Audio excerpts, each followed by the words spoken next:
ورحمۃ اللہ وبرکاتہ۔ قسمت سے مل گئی ہے قیادت حضور کی، قسمت سے مل گئی ہے قیادت حضور کی۔ اللہ کا کرم ہے، اللہ کا کرم ہے عنایت حضور کی، قسمت سے مل گئی ہے قیادت حضور کی۔ بھر لی ہے ہر گدان سعادت سے جولیاں، بھر لی ہے ہر گدان سعادت سے جولیاں، نہ گری رہے ہمیشہ، نہ گری رہے ہمیشہ سلامت حضور کی، قسمت سے مل گئی ہے قیادت حضور کی۔ کیا سبز سبز گنبد، کیا خوب ہیں نظارے، ہے کس قدر سہانی، ہے کس قدر سہانی، یہ جالی پیاری پیاری، یہ جالی پیاری پیاری۔ اللہ نے بلا کے مدینہ دکھا دیا، اللہ نے بلا کے مدینہ دکھا دیا، ہوگی مجھے نصیب، ہوگی مجھے نصیب شفاعت حضور کی، قسمت سے مل گئی ہے قیادت حضور کی۔ رب کریم شان کریمی کا واسطہ، رب کریم شان کریمی کا واسطہ، جنت میں ہو نصیب، جنت میں ہو نصیب رفاقت حضور کی، قسمت سے مل گئی ہے قیادت حضور کی۔ قیامت میں سرکار آئے ہو میں قدموں میں گروں، قیامت میں سرکار آئے تو میں قدموں میں گروں، گر فرشتے بھی اٹھائے تو میں ان سے یوں کہوں، اب تو پائے نال سے میں اے فرشتوں کیوں اٹھوں، مر کے میں پہنچا یہاں اس دل ربا کے واسطے، یا رب دکھا دے آج کی شب جلوۂ حبیب، یا رب دکھا دے آج کی شب جلوۂ حبیب، ایک بار تو عطا ہو، ایک بار تو عطا ہو زیارت حضور کی، قسمت سے مل گئی ہے قیادت حضور کی۔ اپنی بدحالی سے یہ کہتے بھی شرماتے ہیں ہم، اپنی بدحالی سے یہ کہتے بھی شرماتے ہیں ہم، جا پڑے قدموں میں ان کے جن کے کہلاتے ہیں ہم، آپ کا جب ذکر چھڑتا ہے کسی عنوان سے، گوشور آواز بز میں دو جہاں پاتے ہیں ہم، حاتم کا ذکر کیا وہ زمانہ گزر گیا، حاتم کا ذکر کیا وہ زمانہ گزر گیا، جاری ہے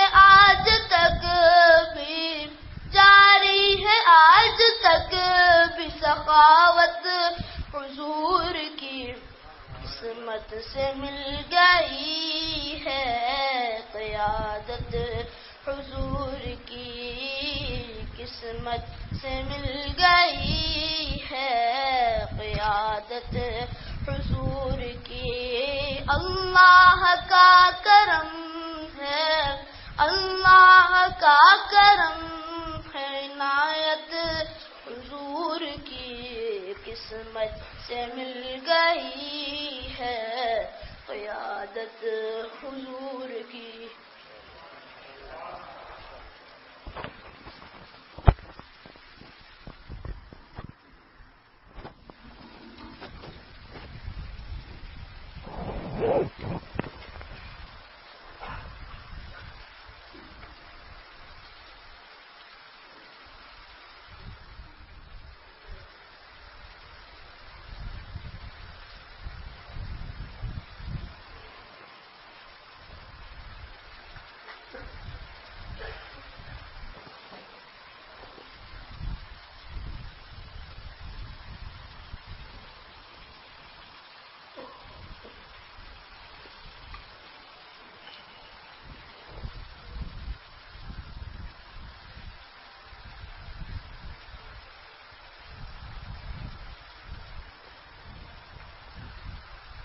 بسم اللہ الرحمن الرحیم.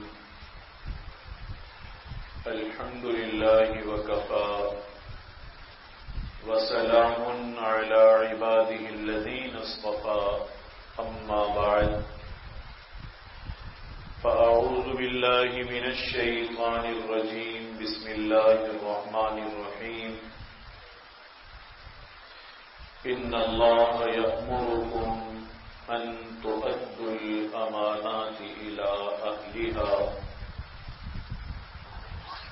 صدق اللہ مولانا العظیم وصدق رسوله النبی الکریم ونحن على ذلك لمن الشاہدین والشاکرین والحمد للہ رب العالمین. توفیق الہی سے آج کی ہفتہ وار اصلاحی مجلس میں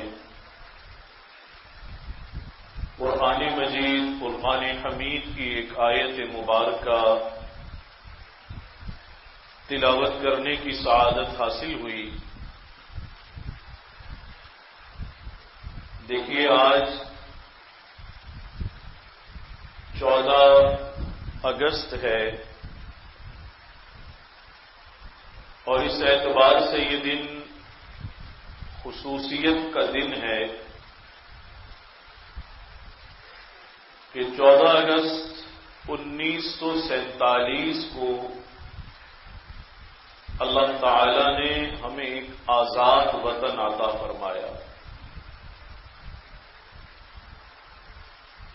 ویسے تو قوم نے اس تاریخ کو یاد رکھا اور آزادی کی جو اصل تاریخ تھی اس کو بھلا دیا. میں 2 اعتبار سے یہ بات کر رہا ہوں. اصل تاریخ سے مراد جد و جہد کی تاریخ کو بھی بھلا دیا اور اسی طرح سے اس کے قیام کے لیے قربانیاں دینے والوں کی قربانیوں کو بھی بھلا دیا. اور تاریخ سے دوسری مراد یہ ہے کہ یہ پاکستان رمضان المبارک میں آزاد ہوا ہے، رمضان کے آخری عشرے میں قائم ہوا ہے. 27ویں شب میں جس کے بارے میں غالب امکان ہوتا ہے کہ وہ شب قدر ہو سکتی ہے. اللہ تعالی نے رمضان میں ہمیں یہ ملک عطا فرمایا، آخری عشرے میں آپ رات میں 27ویں شب میں. تو یہ تاریخ بھی قوم نے بھلا دی. 14 اگست یاد ہے، 27 رمضان یاد نہیں ہے. اور اس اعتبار سے بھی تاریخ بھلا دی کہ بنا کیسے تھا. جو طبقہ بدقسمتی سے پاکستان پر بعد میں مسلط ہوا وہ چاہتے بھی یہی تھے اور اب بھی یہی چاہتے ہیں کہ بنانے والوں کی جد و جہد کی تاریخ یاد بھی نہ رہے، وہ حالات یاد نہ رہیں، وہ حلیے یاد نہ رہیں، وہ شخصیات یاد نہ رہیں، وہ مقصد یاد نہ رہے۔ اس لیے ایک طبقہ آج کے دن باجے بجا کر خوش ہے، ایک طبقہ صرف نغمے گا کر خوش ہے، اور بہت سارے لوگ صرف اس موقع پر بہت ساری پارٹیز کر کے خوش ہو جاتے ہیں، کھا لیا پی لیا۔ لیکن جنہیں تاریخ کا علم ہوگا، آج کے دن خوشی کے ساتھ ساتھ ان کے دل میں ایک کسک بھی موجود ہوتی ہے کہ پاکستان اس کے لیے بڑی قربانیاں دی ہیں، قربانیاں دینے والوں نے لازوال قربانیاں دی ہیں۔ آپ کو معلوم ہے تاریخ عالم کی سب سے بڑی ہجرت ہوئی ہے، سب سے بڑی ہجرت، اور تقریباً 10 لاکھ سے زیادہ لوگوں نے اپنی جانیں قربان کی ہیں اس کے لیے۔ اور پھر سب سے بڑی بات یہ ہے کہ ہمارے اکابرین نے اپنے شب و روز لگائے ہیں، درس حدیث کی مسند چھوڑی ہے، افتاء، تصنیف، تحریر کے مناصب چھوڑ کر پاکستان کے لیے گلی محلوں میں نکلے ہیں تاکہ ریفرینڈم کے نتائج اس کے حق میں آ جائیں، زیادہ سے زیادہ علاقے اس ریاست میں ضم ہو جائیں، مل جائیں۔ بڑی بھاگ دوڑ کی ہے، قربانیاں دی ہیں، اور بڑی محنت کے بعد اور کوشش کے بعد ایک خونی تاریخ رقم ہوئی ہے۔ اس کے بعد پاکستان آنے والی نسلوں کے لیے ایک شجر سایہ دار تو بن گیا، لیکن یہ نسلیں بھی عجیب نسلیں نکلیں، اس درخت کو اگانے والے جو محسن تھے ان کو اور ان کے احسان کو بھلا دیا۔ آپ کو معلوم ہے یہ تاریخ کہاں سے چلی ہے؟ یہ چھوٹی موٹی تاریخ نہیں ہے۔ انگریز ہندوستان پر قابض ہوا تو ہمارے اکابرین اپنی خانقاہوں سے نکل گئے، اپنے حلقے چھوڑ دیے، اپنی مسندیں چھوڑ دیں، اور سر پر کفن باندھ کر میدان عمل میں آ گئے۔ شاملی کے میدان میں جب معرکہ ہوا انگریز سے، تو آپ کو معلوم ہے ہمارے پر دادا پیر رحمت اللہ علیہ سید الطائفہ اعلی حضرت حاجی امداد اللہ صاحب مہاجر مکی رحمت اللہ علیہ، حضرت کی قیادت میں شاملی کے میدان میں انگریز سے مقابلہ ہوا ہے۔ بعض لوگ کہتے ہیں کہ یہ جو صوفی ہوتے ہیں یہ تو بس منہ نیچے کر کے ضرب لگا سکتے ہیں، بعض لوگوں کا خیال ہوتا ہے۔ ہمارے ایک بزرگ تھے، فرمانے لگے میں ایک مرتبہ ایک شہر میں گیا تو وہاں ایک روایتی خطیب نے مجھ سے پہلے کچھ تقریر کی۔ اس نے کہا جی تاریخ تو وہ رقم کرتے ہیں جو میدان عمل میں نکلے، یہ صوفی لوگ تو بس بیچارے اللہ اللہ ہی کر سکتے ہیں، اس کے علاوہ یہ کیا کر سکتے ہیں۔ تو حضرت فرمانے لگے میں نے ان کی بات سنی تو اندازہ ہوا بیچارہ سطحی قسم کا آدمی ہے، تاریخ کا پتہ نہیں ہے اس کو۔ اچھا جو سطحی آدمی ہو نا، تاریخ جاننے والے کے سامنے اگر کچھ بول دے، نہ بولے تو بچ جاتا ہے، بول دے تو پھنس جاتا ہے۔ تو فرمانے لگے جب وہ ہٹا اس کے بعد انہوں نے مجھے دعوت دی کہ آپ حضرت نصیحت فرمایا۔ تو باتیں کہ وہ بھی وہیں بیٹھے ہوئے تھے، میں نے ان سے کہا کہ ہمارے عزیز کو تاریخ کا پتہ نہیں ہے، یہ خانقاہوں میں ضربیں لگانے والے جب انگریز آیا اور سلطنت مغلیہ سرنگوں ہو گئی، بہادر شاہ ظفر قید ہو گئے، اور مسلمانوں کی عظمت رفتہ بن گئی، ماضی کا قصہ ہو گئی۔ تو تو حضرت فرمانے لگے میں نے کہا کہ ہمارے اس جوان فاضل کو پتہ نہیں ہوگا شاملی کے میدان میں ہمارے دادا پیر ہی نکلے تھے حاجی امداد اللہ صاحب مہاجر مکی رحمت اللہ علیہ. یہ وہ سید الطائفہ ہیں، ہمارے سرخیل ہیں ہمارے سلسلے کے. حضرت نانوتوی نکلے، حضرت گنگوہی نکلے، اور حضرت حافظ ضامن شہید رحمت اللہ علیہ نکلے، جو حدیث کی مسند پر بیٹھنے والے، تفسیر کی مسند پر، اصلاح و رشد کی مسند پر بیٹھنے والے، خود بھی نکلے، مریدین کو بھی لے کر نکلے. یہ وہ حاجی امداد اللہ مہاجر مکی ہیں جن کی عجیب صورت حال ہوئی. مکہ مکرمہ میں خانقاہ بنائی حضرت نے. بعد میں من جانب اللہ اشارہ ہوا تو ہندوستان میں انگریز نے، اللہ کو منظور تھا کچھ عرصہ انگریز کا تسلط رہے. جب عرصہ حیات تنگ ہو گیا تو آپ نے من جانب اللہ اشارہ پا کر ہجرت کی، مکہ مکرمہ تشریف لے گئے. میں نے حضرت کی خانقاہ کے کچھ آثار دیکھے ہیں. آثار کہتے ہیں جو جگہ ٹوٹ جائے، کچھ دیواریں اور وہ باقی رہ جائیں، اسے آثار کہتے ہیں. تو میں نے کچھ آثار دیکھے ہمارے والد ماجد رحمت اللہ علیہ. وہ حضرت حاجی صاحب رحمت اللہ علیہ سے بڑی عقیدت اور محبت رکھتے تھے. تو حضرت والد ماجد رحمت اللہ علیہ نے مکہ مکرمہ میں جب جایا کرتے تھے تو ایک مکان لیا ہوا تھا، حارت الباب ایک محلہ تھا شبیکہ کی طرف، اور وہ مکان حضرت حاجی صاحب رحمت اللہ علیہ کی خانقاہ کے بالکل سامنے تھا. اب نہ وہاں حاجی صاحب تھے نہ خانقاہ آباد تھی، لیکن اس خیال سے اس محلے میں قیام فرماتے تھے کہ ایک تو مکے کا محلہ اور دوسرا یہاں پر ہمارے سلسلے کی اتنی بڑی ہستی اتنے سال تک رہی ہے. اور یہ وہی حاجی امداد اللہ صاحب مہاجر مکی ہیں، بڑی نسبت والے، بڑے کمال والے، صاحب کشف و کرامت. جب انتقال ہوا اور مکہ مکرمہ میں دفنایا گیا، وہاں یہ رواج ہے کہ قبر میں ظاہر دفن ہونے والے زیادہ ہیں اور جو قبرستان کی اراضی ہے وہ محدود ہے، تو قبر میں کیمیکل ڈال دیتے ہیں کہ بھئی چلو جب یہ اس کا وجود ختم ہو جائے تو قبر خالی ہو جائے، دوسرا مردہ دفنا دیں، تیسرا دفنا دیں. جنت المعلہ کی جو قبریں ہیں وہ بھی عجیب و غریب ہیں، بالکل اندر سے پکی اور گہری ہیں. تو حضرت کی قبر میں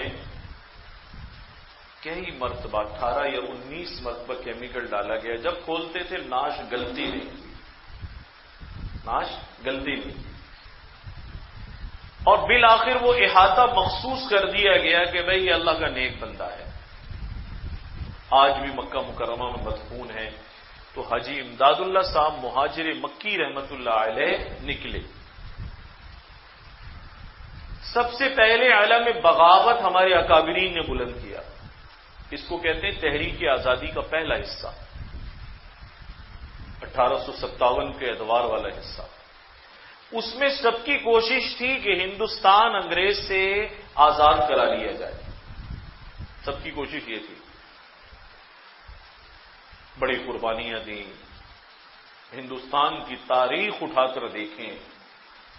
اب کہنے والے تو پاکستان کے بڑے بڑے وارث پیدا ہو گئے جنہوں نے ایک لفظ بول کر بھی اس زمانے میں پاکستان کی حمایت نہیں کی تھی، وہ بھی کھڑے ہو گئے. اب تو سارے لبرل اور سیکولر اس کے مالک بنے بیٹھے، جبکہ انہوں نے کچھ بھی نہیں کیا. تاریخ یہ بتاتی ہے کہ سب سے زیادہ پھانسیاں ہندوستان میں انگریز کے دور میں، جب یہ برٹش کالونی تھا، سب سے زیادہ پھانسیاں ہمارے اکابرین اور علماء کو دی گئی. اتنے علماء شہید ہوئے ہیں، اتنے علماء شہید ہوئے ہیں. کہتے ایک دور ایسا آیا، حکم تھا کہ جو عالم ملے پکڑ کر لٹکا دو، بس پکڑ کر لٹکا دو. حتیٰ کہ یہ زمانہ بھی آیا کہ جانوروں کی کھالوں میں سی کر تیل کے کڑاہوں میں بھی پھینکا گیا. اب یہ باجا بجانے والے بچوں کو کیا پتا اس بات کا. اس لیے میں نے کہا جب یہ دن آتا ہے تو خوشی تو ہوتی ہے لیکن کسک بھی بڑی ہوتی ہے. انہیں کون بتائے گا یہ بات؟ کوئی نہیں بتائے گا. جو طبقہ اب مسلط ہے ملک پر وہ تو بتائے گا نہیں، اس لیے کہ وہ موجودہ ملک کے ساتھ تو کنیکشن اور تسلط رکھنا چاہتا ہے، لیکن تاریخ سے وہ ڈسکنیکٹ ہے، تاریخ سے اس کا کوئی واسطہ نہیں ہے۔ اس لیے وہ کیسے بتائے گا کہ پیچھے یہ ہوا تھا اور یہ ہوا تھا؟ تو قوم پوچھے گی آپ کہاں تھے؟ سیکولر لوگ کہاں تھے؟ لبرل کہاں تھے؟ وہ کہیں گے کہ بھئی ہم تو انگریزوں کے کتے نہلاتے تھے، اور کہاں تھے؟ سر کا خطاب لیتے تھے، جاگیریں لیتے تھے، وفاداری کے سرٹیفکیٹ لیتے تھے اور زمینوں کے پرمٹ لیتے تھے۔ واقعی تاریخ بھری ہوئی اس سے۔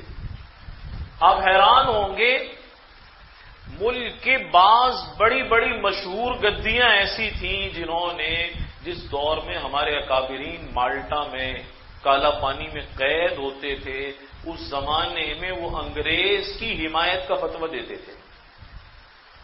آج وہ لوگ بھی کہتے ہیں کہ نہیں، پاکستان ہم نے بنایا ہے۔ جہاد کے خلاف فتویٰ دیتے تھے، انگریز سے نہیں لڑنا چاہیے، انگریز سے نہیں لڑنا چاہیے۔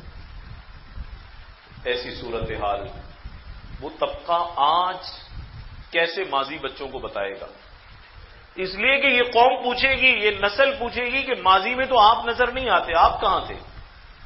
ماضی میں حاجی امداد اللہ مہاجر مکی نظر آتے ہیں، حافظ ضامن شہید نظر آتے ہیں، انگریز کی قید میں مولانا حسین احمد مدنی نظر آتے ہیں کالا پانی میں، شیخ الہند مولانا محمود الحسن دیوبندی نظر آتے ہیں ان کی قید میں، مولانا عزیر گل نظر آتے ہیں ان کی قید میں۔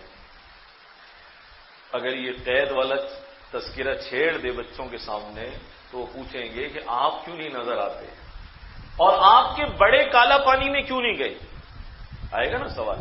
اس لیے ان بچوں کو باجا بجانے پر لگایا، تم باجا بجاؤ، ملک بن گیا، تم گلیوں میں پلاسٹک کا باجا بجاؤ اور ہم خزانے پہ بیٹھ کر اصلی والا بجائیں۔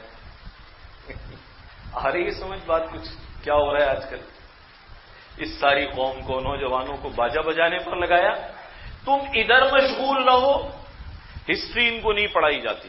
میں نے اپنے بچپن میں طالب علمی کے زمانے میں دیکھا، علامہ شبیر احمد عثمانی کے نام کے ڈاک ٹکٹ چھپتے تھے، ایسا خوبصورت وجیح چہرہ، گھنی داڑھی، با کمال شخصیت، وسط کا عظیم مفسر، یہ پورا کے پی کے کا علاقہ جسے اس زمانے میں صوبہ سرحد کہا جاتا تھا، انتہائی مشکل علاقہ، یہاں کوئی سیاسی پارٹی اپنے قدم نہیں جما سکی بما مسلم لیگ کے۔ یہ علامہ کا دم تھا اور ہمت تھی اور حوصلہ تھا۔ قبائل کی سرزمین میں جا کر پاکستان کے لیے ریفرینڈم سے پہلے بستی بستی جا کر لوگوں کی رائے عامہ ہموار کی۔ سلام علامہ شبیر احمد عثمانی کو۔ قائد اعظم نے تو خط لکھ دیا تھا حضرت تھانوی کو کہ حضرت کسی کو بھیج دیجئے وگرنہ سرحد پاکستان میں شامل ہوتا ہوا نظر نہیں آتا۔ بڑی فضا بدلی ہوئی تھی۔ تو یہ حضرات تاریخ کا حصہ ہیں۔ بچپن میں ان کے نام کے ڈاک ٹکٹ میں نے دیکھے،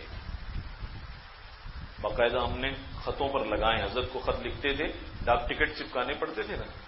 علامہ سید سلیمان ندوی کی تصویر والے ڈاک ٹکٹ میں نے خود دیکھے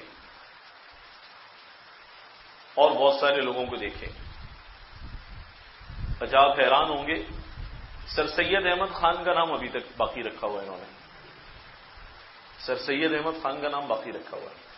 علامہ شبیر احمد عثمانی، ظفر احمد عثمانی، شیخ الاسلام مفتی تقی عثمانی کے والد مفتی محمد شفیع صاحب مفتی اعظم پاکستان، ان کا ذکر کہیں نظر نہیں آتا۔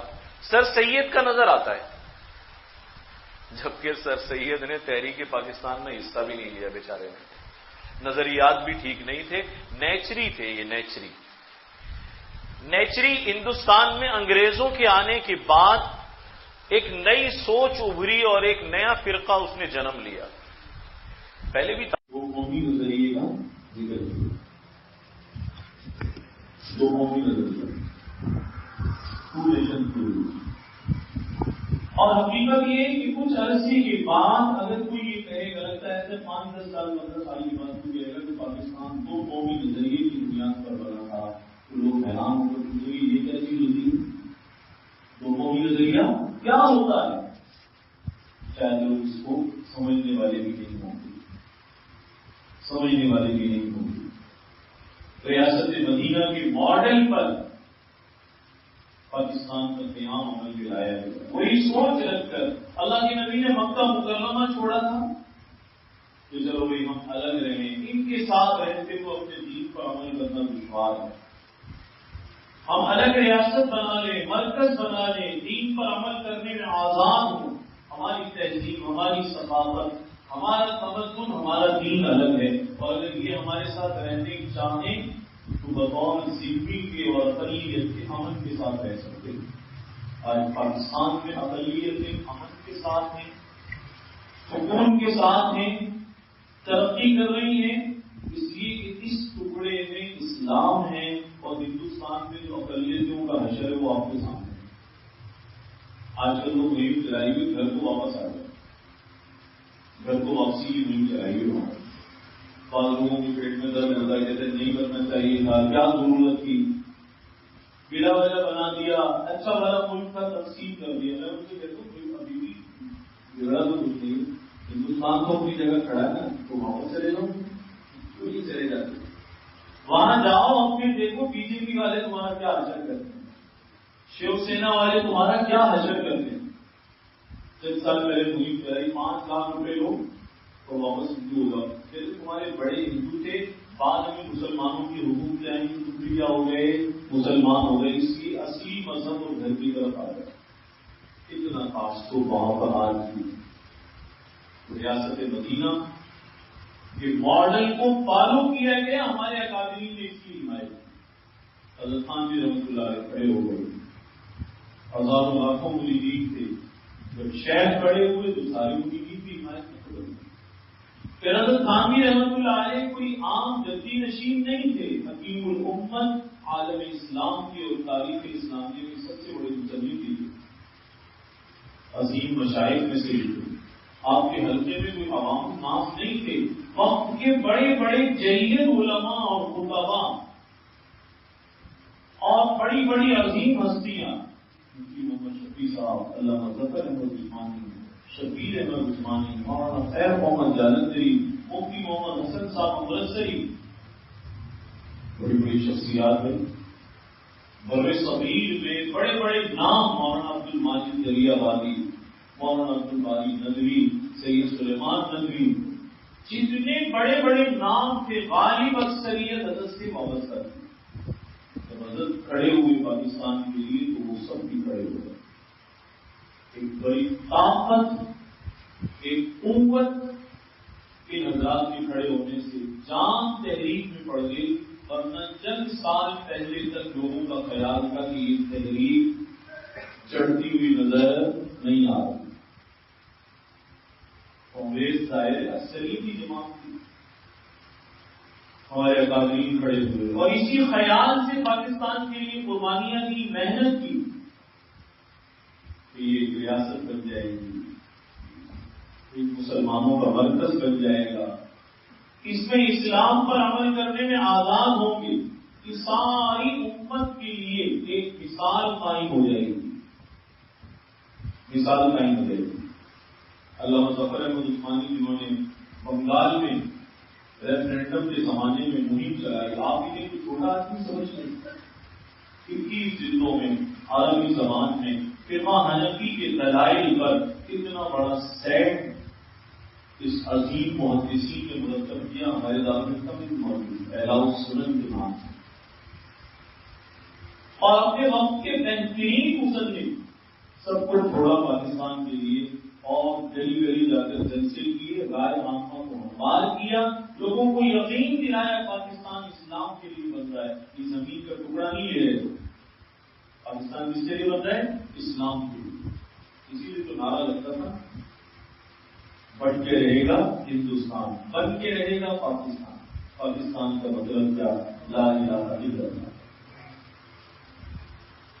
اب آج ہمارے والے جو سیکولر ہیں، اللہ معاف فرمائے، دنیا میں بہت سیکولر ہیں، لیکن سب سے زیادہ بیکار سیکولر کس کے حصے میں آیا؟ وہ تقسیم کے بعد ہمارے حصے میں، اور دیانت کرم بدمان. اس کی واضح مثال ہے پاکستان بنانے والے عظیم لوگ تھے, چلانے والا یہ طبقہ تھا. بیڑا غلط کر دیے کہ نہیں کیے؟ ابھی کیسا ہے جن لوگوں نے چلایا ہے, آج وہ یہ بتاتے ہوئے بھی شرماتے ہیں کہ پاکستان اسلام کے نام پر بنا تھا. اس لیے کہ پھر نئی نسل پوچھے کہ اسلام کے نام پر بنا تھا تو آپ نے اس کی کیا خدمت کی, تو یہ بگاڑ دیا. ہمارے قابلین نے قربانیاں دی, محنت کی, عہدوں کے لیے نہیں, منصب کے لیے, بلکہ اس خیال سے کہ آنے والی نسلوں کو ایک ستھرا ملک ملے گا, ایک اسلامی فلاحی ریاست, اسلامی ویلفیئر اسٹیٹ قائم ہو جائے گی. فلاحی ریاست کسی نے تو ویلفیئر اسٹیٹ, ہاں مدد کرنے والی, دکھ درد میں کھڑی ہونے والی. آج پاکستان ویلفیئر اسٹیٹ ہے. پاکستان تو ایسی اسٹیٹ ہے کہ قرضہ لیے جائیں اور کھائے جائیں اور آپ اس سارے قرضے کی قسطیں بجلی اور گیس میں بھرے جائیں. ایسی اسٹیٹ ہے اس کا نظریہ اور کلیہ, اور اسے منزل سے دور لے جانے والے اور راستہ بدل دینے والے کون لوگ ہیں؟ بنانے والے نہیں, بنانے والے نہیں ہے. اللہ بنانے والوں نے تو کوئی عہدہ بھی نہیں دیا. علامہ شبیر احمد عثمانی نے کوئی عہدہ نہیں دیا, ظفر احمد عثمانی نے کوئی عہدہ نہیں دیا, مفتی محمد شبیر رحمۃ اللہ علیہ نے کوئی عہدہ نہیں دیا, مولانا خیر محمد جالندھری نے کوئی عہدہ نہیں دیا.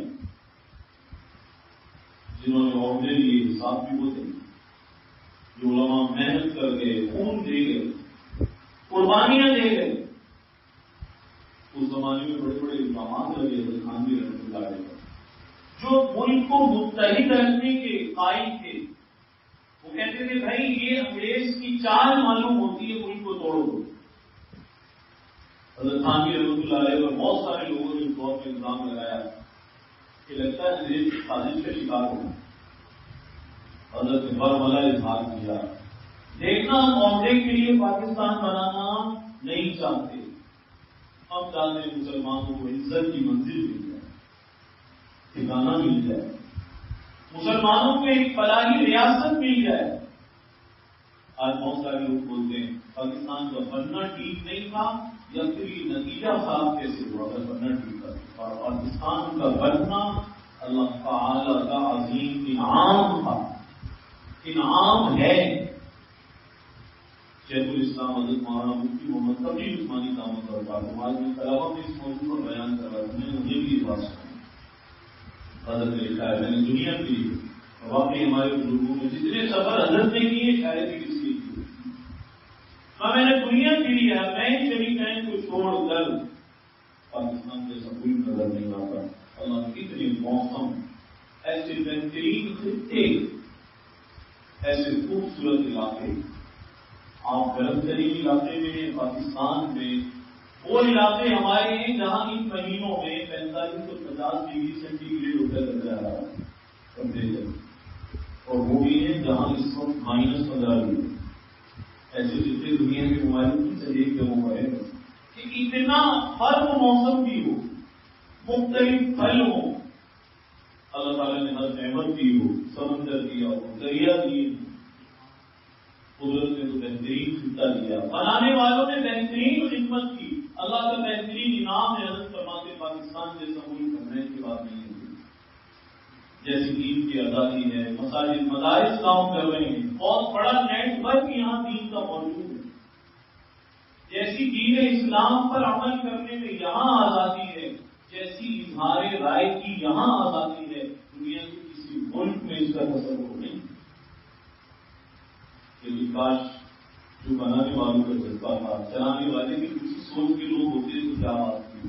نور نالا بنانے والے دلی چلے گئے, قائد اعظم دلی چلے گئے, علماء اور اکابرین اور مشائخ اور تحریک پاکستان کے جو زعماء تھے, دینی سوچ رکھنے والے, دینی مقصد رکھنے والے, وہ چلے گئے.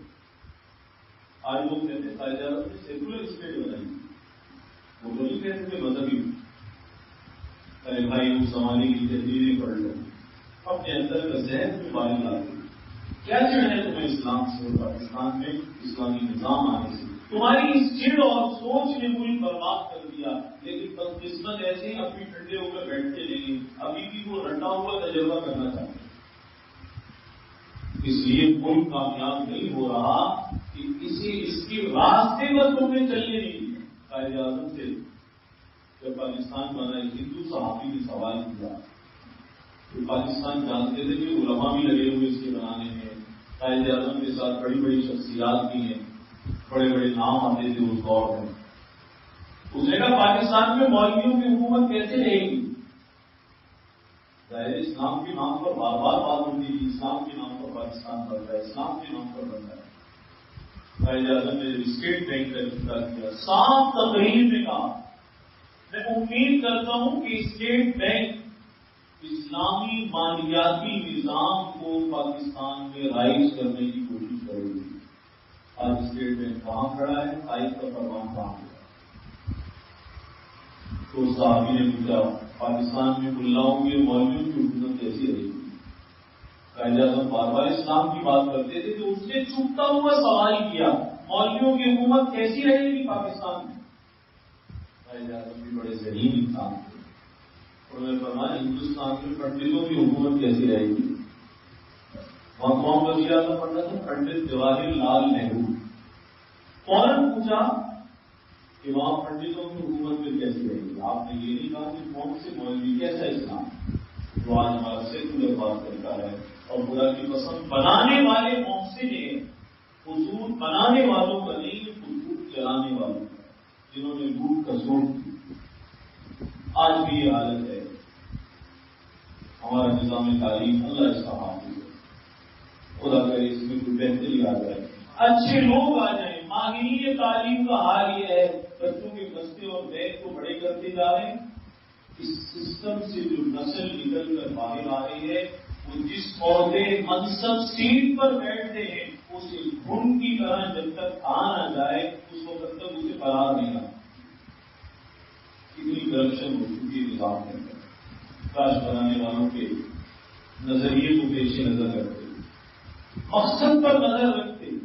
کاش یہ احساس اور خیال ان کے دل میں ہوتا کہ اس ملک کی اور اس مملکت کی منزل سیکولرزم نہیں ہے بلکہ اسلام اس کی منزل ہے. کاش یہ بات یاد رکھتے تو آج کی صورتحال نہ ہو. پاکستان کو برا نہ کریں، کوئی پاکستان کو گالی دے جائے. ہمارے یہاں مہنگائی آتی ہے تو پاکستان کو برا کہتے ہیں، امن و امان میں خرابی آتی ہے، روزگار میں کمی آتی ہے، ملک کو گالی دیتی. بھائی ملک پورا نہیں ہے، ہم پورے ہیں. ہماری کرتوت خراب ہے، اداروں کا ہم نے بیڑا غرق کر دیا. اور اسی طریقے سے مناسب کا ذمہ داریوں کا کھانا خراب ہونے کا ظاہر ہے. جب ہم اپنے ملک کے ساتھ خود مخلص نہیں ہیں تو پھر اللہ ہی حافظ ہے اور اب تک کوئی حفاظت کر رہا ہے، کسر تو کوئی نہیں چھوڑ رہا. تو برا بانیان کو نہ کہنے تو ہمارے محسنین تھے. دعا مانگا کرے قائد اعظم کی قبر پر، حضرت خان بھی رحمۃ اللہ علیہ کی قبر پر، علامہ ظفر احمد عثمانی، شبیر احمد عثمانی، سید سلیمان ندوی، کیسے بڑے لوگ تھے. ایک عہدہ بھی پاکستان میں نہیں لیا، کوئی ذمہ داری قبول نہیں. ارے ان میں سے کوئی ڈی سی اور کمشنر بھی نہیں بنا. اللہ ان کی قبروں پر کروڑوں رحمت نازل فرمایا. اتنی محنت کر کے یہ ملک ہمارے حوالے کر دیا ہے، بس قسمت یہ ہے کہ ہم سنبھال نہ سکے. ہم آج بھی اس کے ساتھ کھلواڑ کر رہے ہیں، آج بھی مخلص نہیں ہے اس مملکت کے ساتھ. خدا کی قسم اللہ کی عظیم نعمت ہے، آزادی اتنی بڑی نعمت ہے. مولانا محمد علی جوہر رحمۃ اللہ ہے، یہ علماء کی بڑی مضبوط آواز انگریز کے خلاف تھی. بڑے بہترین مبلغ، اردو میں بہترین تقریر کرتے تھے، عربی فارسی میں اور انگریزی میں. اور اہلیان ہندوستان کا مقدمہ انہوں نے ہر محاذ پر لڑا. حتیٰ کہ جب آخری سفر برطانیہ کا کیا، اہلیہ صاحب کی دو بھائی بڑے مشہور تھے، مولانا محمد علی جوہر، مولانا شوکت علی جوہر. وہاں گئے اور گھنٹوں تقریر کی پوری پارلیمنٹ میں، اور کہا کہ تم ظلمن اس ملک پر قابض بیٹھے ہو، تمہارا حق نہیں بنتا، آزادی کی بات کرتے رہے۔ اسی سفر میں انتقال ہوا، وصیت کرنی تھی کہ میرا ملک آزاد نہیں ہے، مجھے کسی آزاد سرزمین اور آزاد خطے میں دفن کیا جائے، ان کی وصیت کا عمل کیا جائے۔ بڑے لوگ اخلاص کی بہ کر عظیم نیتوں والے گئے ہندوستان سے، انتقال کہاں ہوا؟ برطانیہ میں، اور کہا کہ مجھے آزاد سرزمین کو دفن کرنا۔ بالآخر ان کی قبر فلسطین بیت المقدس میں مسجد اقصی کے پاس آئی۔ آپ کو کچھ نہیں ہوئی، کیا قربانی ان لوگوں نے نہیں دی؟ وہ کون سی محنت ہے جو یہ بنانے والے نہیں کر گئے؟ کروڑوں رحمتیں نازل ہوئی ان قبروں پر، لیکن ہم اپنا رویہ بدلنے میں تیار نہیں۔ کاش ہمارے ادارے چلانے والے سوچیں کب تک آرام کھا لیں گے، پھر ادر کر دیں۔ کوئی شعبہ باقی نہیں ہے، حتیٰ کہ اب یہ حالت ہو گئی ہے کہ اگر ان کرپٹ اور بدعنوان لوگوں کے ساتھ کوئی ایماندار آ جائے تو اس کی زندگی بھی عذاب کر دیتے ہیں، اسے ٹک کر کام نہیں کرنے دیتے۔ چاہتے یہ ہیں کہ ہم چور ہوں اور ہمارے ارد گرد بھی سارے چور جمع ہو جائیں۔ یہ سوچ پاکستان میں اس وقت بن گئی ہے۔ اللہ سے ایک دعا ضرور مانگا کریں، ایک کو بنانے والوں کے لیے ان کے رفع درجات کی دعا مانگیں کہ وہ ہمارے محسنین چلے گئے اور بغیر کسی عوض اور بدلے کے محنت کر گئے، کیسے بے روز لوگ تھے، ان کی ترقی درجات کے لیے کہ اللہ نے اپنا خود کے خاص اور دیوار رحمت عطا فرمائے۔ جتنے زعمائے ملت اور قائدین تھے سب کے کروڑوں کو اللہ ٹھکا دے۔ اور دوسری بات ہے اللہ سے دعا مانگتے ہیں، یا اللہ اس ملک کی منزل اسلام ہے تو اس کو اس کی منزل تک پہنچا دے۔ خدا کی قسم اس سے بہتر اور پرامن اور خوشحال کو کوئی اور نہیں ہوگا اگر اس سے منزل مل گئی۔ اور ایک دعا یہ بھی مانگا کریں، یا اللہ ہمارے اداروں کو اب ان بدعنوانوں سے معاف کریں۔ یہ ملک پر ان کے وجود بڑے بھاری ہو گئے ہیں، اس لیے کہ جونک آپ نے سنی، جونک ایک چھوٹا سا کیڑا ہوتا ہے، بڑا لچکدار فلیکسیبل قسم کا، اگر اس نے خون نہ پیا ہو تو بالکل اتنی سی ہو جاتی ہے، جیسے ناخن جیسی ہو جائے گی، سکڑ جائے مٹی میں چلی جائے گی۔ اور اگر اس جونک کو پہلے زمانے میں علاج ہوتا تھا، عرب میں تو بڑا علاج تھا اس کا، حکیم صاحب جو تو جانتے ہوں گے کہ غربوں سے گندا خون نکالنے کے لیے امراض کے علاج کے لیے جونک لگا دی۔ تو میں نے اس کی ایک ویڈیو دیکھی، ویسے تو قریب سے جو جونک نہیں دیکھی، ویڈیو ایسے دیکھی ہے جونک کے اداروں میں بڑی بیٹھی ہوئی اور اپنی شہرت سے یوز کی رہی ہے۔ تو میں نے دیکھا کہ اتنی سی جونک اس نے لگائی، یہاں کہیں کسی رگ پر کٹ دے کر اس نے خون پینا شروع کیا۔ آپ یقین جانے ذرا سی جونک وہ فٹ سے بھی زیادہ لمبی ہو گئی اور اچھی خاصی موٹی ہو گئی، اچھی خاصی موٹی ہو گئی۔ یہ ہمارے اداروں میں جونکیں خون پینے کی رسیاں بیٹھی ہوئی۔ اللہ سے دعا مانگا کریں، کوئی ان کو گالی نہ دیں، یہ مادر وطن ہے، یہ ہمارے اکابرین نے صرف مسجد کے برابر قرار دیا۔ آج بہت سارے سیکولر لوگ کہتے ہیں علماء دیوبند نے تو مخالفت کی تھی، جیسے جس نے کی تھی مولانا حسین احمد مدنی شیخ الاسلام مفتی عظیم محدث، 17 سال تک درس حدیث کیا ہے سرکار عالم صلی اللہ علیہ وسلم کے روزے کے ساتھ، اور بہت ساری مرتبہ جو حدیث کا درس دیتے تھے ہمارے یہاں محدث درسگاہ میں بیٹھا تھا تو کہتا ہے قال قال رسول اللہ صلی اللہ علیہ وسلم۔ تو آپ بجٹ میں آتے تھے، روزے کے قریب درس دیتے تھے تو کبھی کبھی یوں فرما دیا کرتے تھے، روزہ مبارک کی طرف اشارہ کر کے قال صاحب حاضر روزہ، روزے والے ہیں نا انہوں نے یہ بات کرنا۔ تو بڑے بد دماغ، کرپٹ، بدعنوان، یہ خون پینے والی قوم کا خون پینے والی قوم ہے۔ کبھی کبھی وہ اپنی زبانوں سے کہتے ہیں کہ مولانا مدنی نے مخالفت کی، تم کبھی حق بات کہہ بھی نہیں سکتے، حق بات کہنے والے دوسرے لوگ ہوتے ہیں، تو مخلوق ہی دوسری ہوتی ہے، تم کو ہوئی نہیں۔ حضرت مدنی رحمۃ اللہ علیہ سے پاکستان بننے کے بعد کسی نے پوچھا تھا حضرت کو بن گیا کیا کہتے ہیں، کیسے اس بات سے بیٹھ کر میں اپنے اکابرین کی جب حالات پڑھتا ہوں یقین جانتے دل میں دور محسوس ہوتا ہے، ایسے سچے ہوتے ہیں تو جانتے تھے کہ انہوں نے متحدہ ہندوستان کی حمایت کی تھی، ملک کے ٹکڑے ہونے کی حمایت نہیں کی. تو کچھ آپ کو پاکستان بن گیا. آپ کیا کہتے ہیں؟ بدری رحمۃ اللہ علیہ نے عجیب بات فرمائی. فرمایا بھائی مسجد بننے سے پہلے اختلاف ہوتا ہے، بنائیں یا نہ بنائیں، کہاں بنائیں، یہاں بنائیں وہاں بنائیں، ہوتا ہے اختلاف ہر سوسائٹی کو. کہا پاکستان ہمارے لیے مانند مسجد کے بننے سے پہلے اختلاف تھا کہ بنے یا نہ بنے. اب پاکستان بن چکا ہے. اپنے مولین متوسلین شاگردوں کو سب کو نصیحت اور وصیت کرتا ہوں، اس مسجد جیسی سرزمین کی خدمت میں کوئی کمی نہ چھوڑنا. اس سیکولر صاحب اپنی فکر کیجیے. آپ کے پلے تو بتانے کے لیے کوئی چیز بھی نہیں ہے سوائے چوری کی. آپ کے ہاتھ میں تو کچھ بھی نہیں ہے قوم کو بتانے کے لیے. آپ کیا دیں گے قوم کو؟ یہ تیسری دعائی مانگا ہے. ایک تو بنانے والوں کے لیے بغیر عہدوں کے چلے گئے. پاکستان کو دیا سب کچھ، لیا کچھ بھی. حضرت خانوی نے لیا پاکستان سے کچھ، حمایت کرتے رہے. 4 سال پہلے اللہ کو پیار ہو گیا 1943. علامہ شبیر عثمانی کوئی عہدہ نہیں، سید سلیمان ندوی کوئی بڑا پروٹوکول نہیں، مفتی محمد شفیع کوئی عہدہ نہیں. سارے اکابرین، سارے علماء بنگلہ دیش میں جو آج بڑے بڑے علماء ہیں، وہاں ہمارے سلسلے کی بڑی شخصیت حافظ کی حضور، وہ بھی کہہ رہی کہ پاکستان میں شریک ہے. وہاں کے بھی لاکھوں علماء حضرت خانوی کے حلقے کے شریک ہے.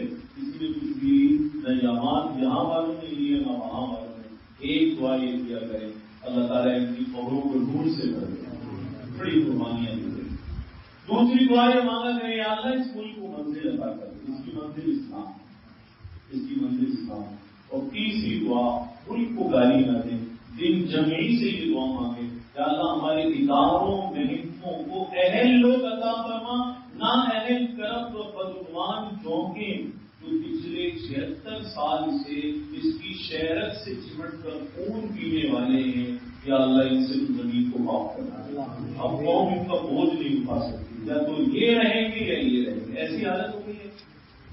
اب ان کا پروٹوکول، ان کی خیانتیں، ان کی بدعنوانیاں، بددیانتیاں جو سارے اداروں میں بچی ہوئی، اب قوم نہیں کھا سکتی. اس بدن کو یہ تھک گئے، یہ کاندھے سارے اب بیکار ہو گئے، اٹھا کر لیے.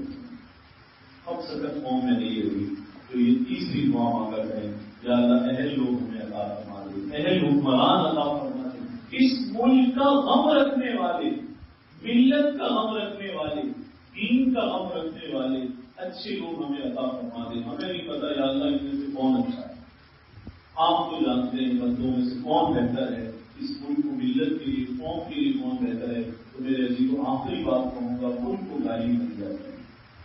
یہ زمین ہمارے لیے مسجد کی طرح ہے. ہمارے اکابرین کا خون اس میں شامل ہے. اس کو گالی دیتا ہے تو افسوس ہوتا ہے. جب کوئی کہتا ہے غلط بنا تھا تو اور زیادہ افسوس ہوتا ہے. بنانے والوں نے تو اپنی جانیں دے دی، بات والے گالیاں دے دی. ایسا کچھ بھی نہ کریں. اللہ تعالیٰ سے خیر مانگے. اس ملک کو 76 سال ہو گئے، منزل نہیں ملی. اللہ اس منزل تک پہنچا اور اللہ تعالیٰ اختیار عطا فرمائے. ان بدعنوانوں پر اللہ ایسی اپنی جانب سے آسمانی جھاڑو پھیرے کہ سارے کی بڑھنے لگے تو باقی کوئی نہ بچے. یہ اگر منزل اللہ اس کو دے دیتے ہیں تو دیر ضرور ہو گئی ہے، وقت زیادہ ہو گیا.